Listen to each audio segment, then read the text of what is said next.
Lassie Farm. This is episode 11 of Ted Chiang's novel Understand. From where we left off, there's a large swivel chair in the room, its back turned toward me. Reynolds is not visible, and he is restricting his somatic emanations to comatose levels.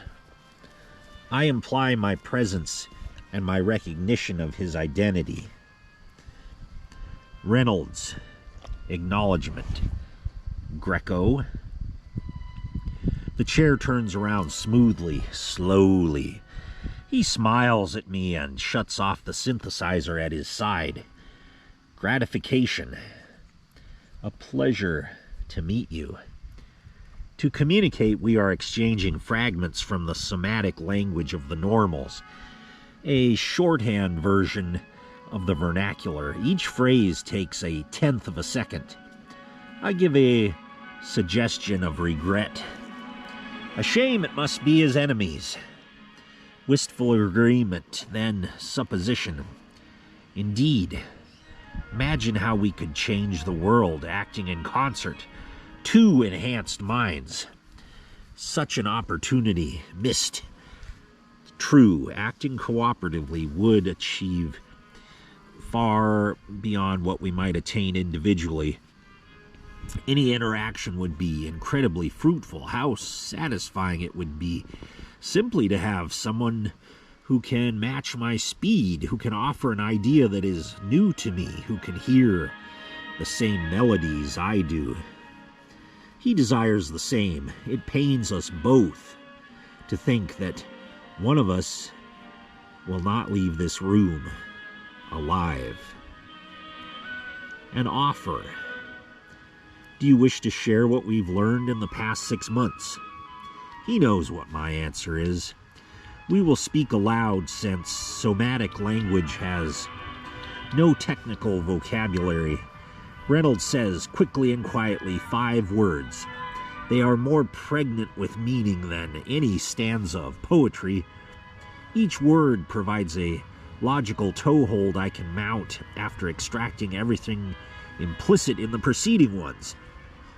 Together, they encapsulate a revolutionary insight into sociology.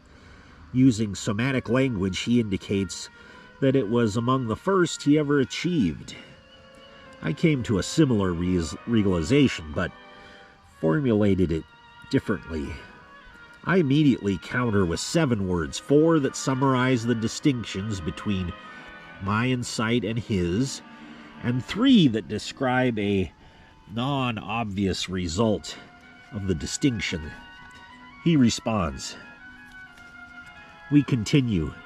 We are like 2 bards, each cueing the other to extemporize another stanza, jointly composing an epic poem of knowledge.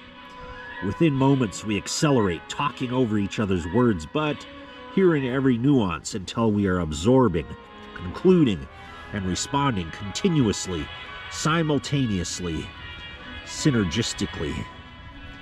Many minutes pass. I learn much from him and him from me. It's exhilarating to be suddenly awash in ideas whose implications would take me days to consider fully. But we're also gathering strategic information. I infer the extent of his unspoken knowledge, compare it with my own, and simulate his corresponding inferences. For there is always the awareness that must come to an end. This must come to an end. The formulation of our exchanges renders ideological differences luminously clear. Reynolds hasn't witnessed the beauty that I have. He stood before lovely insights, oblivious to them. The sole gestalt that inspires him is the one that I ignored, that of the planetary society of the biosphere. I am a lover of beauty, he of humanity. Each feels that the other has ignored great opportunities. He has an unmentioned plan for establishing a global network of influence to create world prosperity. To execute it, he'll employ a number of people, some of whom he'll give simple heightened intelligence, some meta self-awareness. A few of them will pose threats to him. Why assume such a risk for the sake of the normals? Your indifference towards the normals would be justified if you were enlightened. Your realm wouldn't intersect theirs, but as long as you and I can still comprehend their affairs, we can't ignore them. I can measure the distance between our respective moral stances precisely, see the stress between their incompatible radiating lines. What motivates him is not simply compassion or altruism, but something that entails both those things. On the other hand, I concentrate only on understanding the sublime. What about the beauty visible from enlightenment? Doesn't it attract you? You know what kind of structure would be required to hold an enlightened consciousness. I have no reason to wait for the time it would take to establish the necessary industries. He considers intelligence to be a means, while I view it as an end in itself. Greater intelligence would be of little use to him. At his present level, he can find the best possible solution to any problem within the realm of human experience, and many beyond. All he'd require is sufficient time to implement his solution. There's no point in further discussion. By mutual assent, we begin.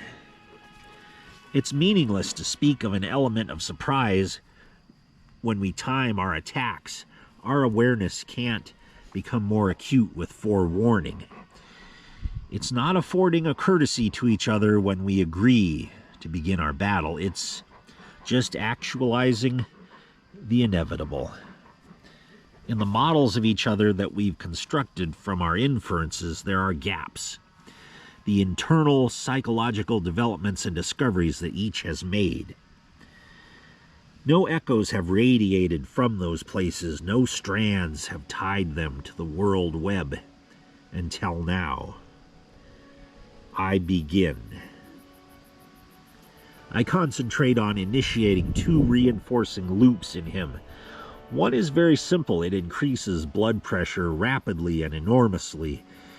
If it were to continue unchecked for over a second, this loop would raise his blood pressure to stroke levels, perhaps 400 over 300, and burst the capillaries in his brain.